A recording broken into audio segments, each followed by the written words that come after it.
tu ni hun Sunday school zilai zilzom ki thedinga hun pha epetu pathian king in ki pa thu igen masa zinga izilai dingu hi zilai som thum le sagina hi I khovel din mun ahong kisang dang lamzela bikin te ho hong theizel ding le Sunday school te ho bikin muna zil thedinga kinep na aum ta zikin azil thei bikin muna zilin bikin te ho kai khom thei ta dingin kising sahitinun ahin la nidang ai ki ven ngai golo khan ki veng jing tho hitinun bikin kai te hon le imo po naw hi sel na ding le in sak in thang in veng te bikin kai khom pi te ho hi sel na chunga imo po na te ho kha hemil dik him po hitinun izilayu zetak muna hongki pedok pen hi aen lok utia dinga et lok thei dingle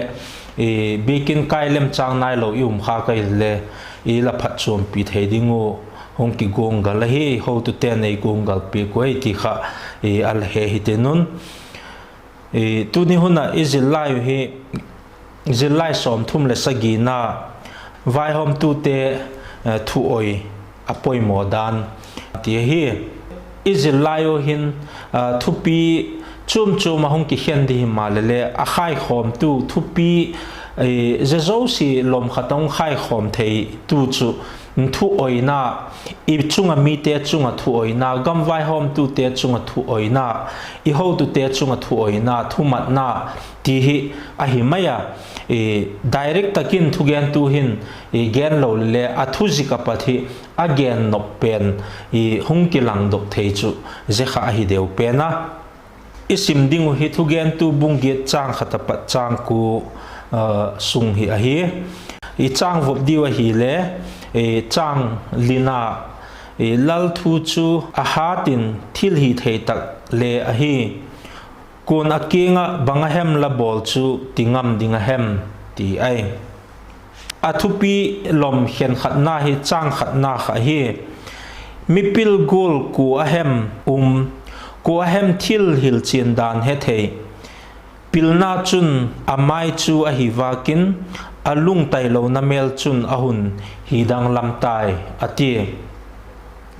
a ji zosi za chang hin again nop zosi again seng pu I hethiam zo pu en chu avekin himalele I vak hethiam theidinga chun pilna luldan le pilna poimo dan pilna mantam dan hi again nop na a hi phota ti chun mipil gol ko hem ati mipil sang luzo le low pizo ko hem ati na to bang hi chule thil hil chin thei thil hil chin dan ati pen hi anidang laya amau hun lai context eta hi chun hak satna sukieng thei hak satna subei thei khopa mipil ti na again na hi chule manglam hil chin thei ati na le a hi boka chule tu nunga thil hungum ding te gen lok thei ati na le a hum veka nidang lai chun tu lai go la hin zilna in pi itidiam school college iti ho university ti ho hi ala nai pu pilna hi apoi mo ma me head na iti ho le ala lul dik ma mai mi pil poimo dan le mi thiam poimo dan te hoi ingai tu na thakit hen lang zedinga chun le mi maltin hi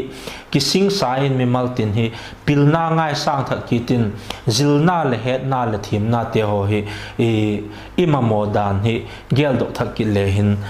thu pi lom khatnan hil no pen chu hi phot ding in ging cha chule thu pi lom ni na hin leng thu zom apoi moi atikita chang ni na pa chang na ki kal hi hi leng thu zop leng thu mat apoi modan agena thu oina itidim ichunga mi te chunga thu oina le thu mat na kiti hi kitu lut na iti hi pilna bu iti maidim sa pau chun wisdom literature alatiwu pilna bu iti mai chu job le khabu to thu gen tu le khabu ki kala le khabu zo si hi job sam thu pil te ti ho thu gen tu te ti ho Solomon lai ti ho tiang khun pil na bu ala ti mayo je pil na bu te avela again se chu thu oina le thu mat na ki ti hi leng le lal te le vai hom tu te I chunga te hoi pathinin agut ahidanu nasatak main again ura zatak pilna bu iti te hin leng te chu za dingai bangje ka miti le pathinin lenga asim chunga vai hom dinga akoi ahi zikin ti te ho ahi zela ze thu hi tu thung thak lam ting in le ziltil na hi achi to zela rom le kha thot bung som pathum na lam kha ye te le leng te ho lal te ho pathinin zadin mun hi akoi hi dan kha sol cha polin le ki chen tak main e la gena ze gola chun Israel te lung thima chun Israel leng te be phi again now ai pu gamdang Assyria te ho Persia te ho Babylon te ho leng so si hi le pathinin zadin mun na kho akoi ai ti hi alung thim gil takun apet chako je ga chun leng le laliti him hi amawin thil dang dai golin angai pu pathinin zadin mun kho koi vai hom tu ding le diktat na sak dinga leichunga pathinin akoi te hiuti hi Israel te mi pi te lung thim hin det tang main ngai dan akitu deta zechu tu ni tiang hin le ging tu ten le isom zel na laya zedung zui chun vai hom tu ta phot le gam sunga thu nei tu te ho mi pi chunga vai hom dinga pathin akoi te na hi chu a thu mat phot mai dingai ti hi Bible le chil til dan tang pi chu a hi chule leng te ho le lal te ho noi khosate na ka dinga chun hu le tui pha hi mai ding hi ging tu din mun to akitu pe na akilom pe na hu le tui pha hi go chet ding hi ging tu ten I bol ding chu ai gam hoi tak gamin le hin le ging lo tu gamin le hin le I chen na gam kha pathinin amal som na dingin idot pi dingai ti ho hi Bible ezil til dan a hi zo I gam se cheng lo le hin le I khul zin na gam ting khale pathinin amal som theina dingin a leng le lau te ho le pathinin ma pui na dingin I pau chak pi na lai ding bon a hi zelai ti chun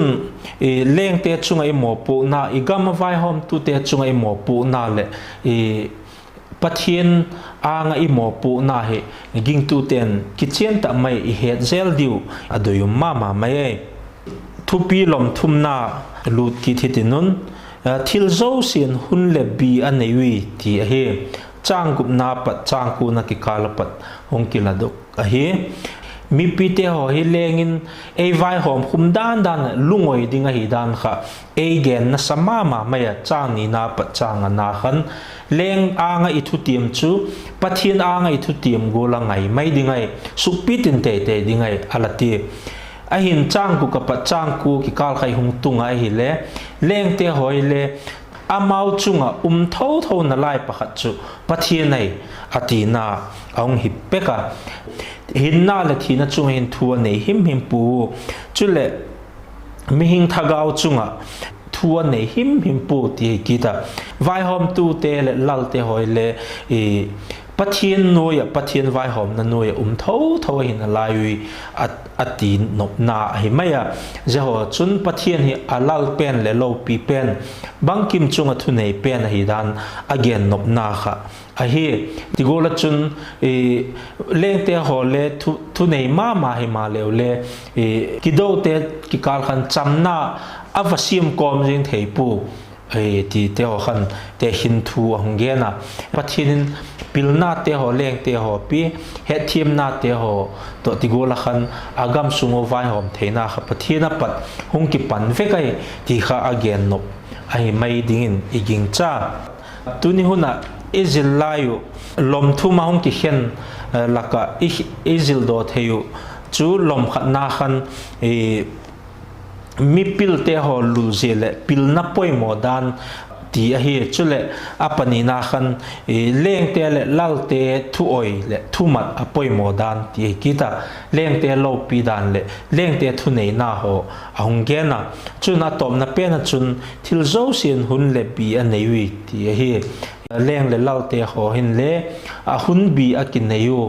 zepola ma chun wang bang ma hi dik pu amau chunga thu nei tu chu pathian hi ti ho kha e zil sak zela ti gola chun ayu leng le lal hi lo te ading na ka chun i hi thei pakhat be pau ma je chu thu ma na hi ta di ai mi thu noya